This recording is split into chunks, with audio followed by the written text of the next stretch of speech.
Yo yo yo, yo minasan, kembali lagi di Nyongpung Channel. Kali ini kita akan membahas chapter 1072 di mana di situ diperlihatkan kalau Caesar, Judge dan Queen itu sedang meracik racun, atau dengan kata lain dia akan memberi penciptaan mesin pembunuh massal.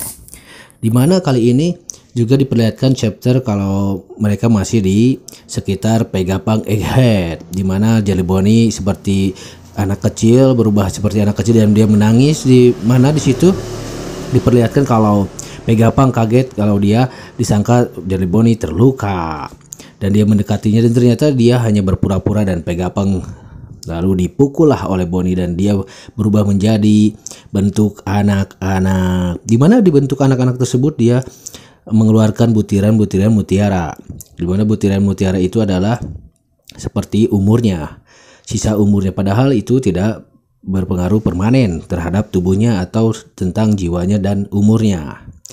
Jelly Bonnie menjelaskan seperti itu kepada Vegapunk, dan Jelly Bonnie masih tetap marah kalau dia bilang, untuk apa kau membunuh ayahku. Namun di situ Vegapunk dengan bersikeras tidak akan menceritakan ke Jelly Bonnie tentang misi dan rahasia Vegapunk dan Kuma.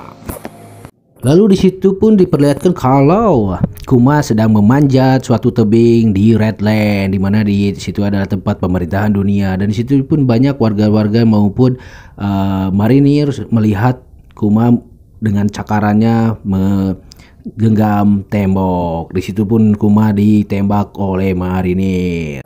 Lalu scene berpindah di mana Vegapunk dan Jelly Bonnie masih berbicara, dan Jelly Bonnie masih tetap tidak percaya kalau Vegapunk mempunyai alasan yang tidak masuk akal atau tidak ingin memberitahunya, pasti itu dia berbohong. Di situ pun Jelly Bonnie melihat suatu ruangan di mana ruangan itu dibukakan oleh Jelly Bonnie, dan di situ terlihat ada cakar Kuma.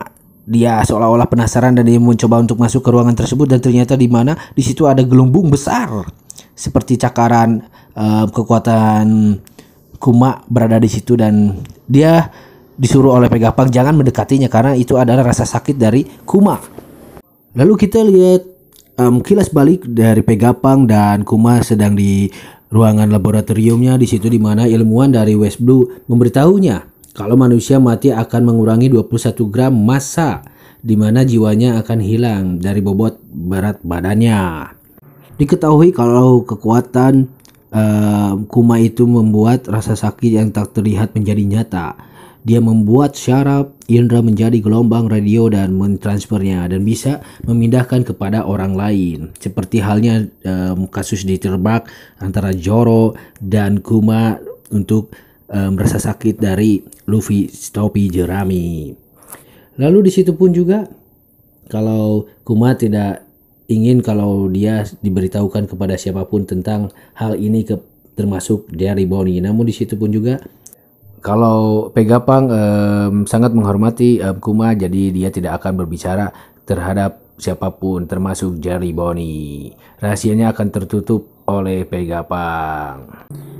Di scene berikutnya kita berpindah di ruangan khusus Vegapunk ya. Di situ ada Sanji dan yang lainnya yang sedang memantau pergerakan roh Pucci yang sedang menuju ke atas. Mereka cukup dikagetkan karena Seraphim mengikuti mereka. Tapi Vegapunk tidak takut karena dia ada di level tertinggi untuk memerintahkan Seraphim. Cukup dikagetkan oleh para Vegapunk ya, karena si roh Pucci sudah memerintahkan Seraphim untuk menghancurkan lab pusat Vegapunk. Dan di situ diperlihatkan kembali bahwa Kaku sudah merubah awakening. Ya, seperti halnya Rob Lucci, awakeningnya ada aura-aura hitam di seluruh tubuhnya, di sekeliling tubuhnya. Dimana di situ pun juga diperlihatkan kalau Zoro dan Kaku sedang bertarung. Di situ pun Seraphim seperti seolah-olah mengikuti perintah dari Superfall Zero untuk menghancurkan laboratorium Vegapunk. Di situ Seraphim seperti menurut kepada Superfall, padahal otoritas yang tertinggi adalah Vegapunk. Seraphim berhasil meledakkan laboratorium Vegapunk. Lalu scene berpindah di mana Kaku ternyata diserang oleh Stussy, di mana Stussy tersebut seperti layaknya kelelawar menggigit lehernya Kaku dan dia tertidur. Diketahui kalau Kaku adalah eksperimen cloning pertama yang sukses oleh MATS atau komunitas MATS yang khusus untuk ilmuwan. Sangat lucu sekali kalau Stussy juga menyuruh agar revolusi untuk ditidurkan agar perperangan di antara Vegapunk dan Superpole terhentikan. Oke, segitu dulu pembahasan kali ini chapter 1072. Jangan lupa like, comment, and subscribe.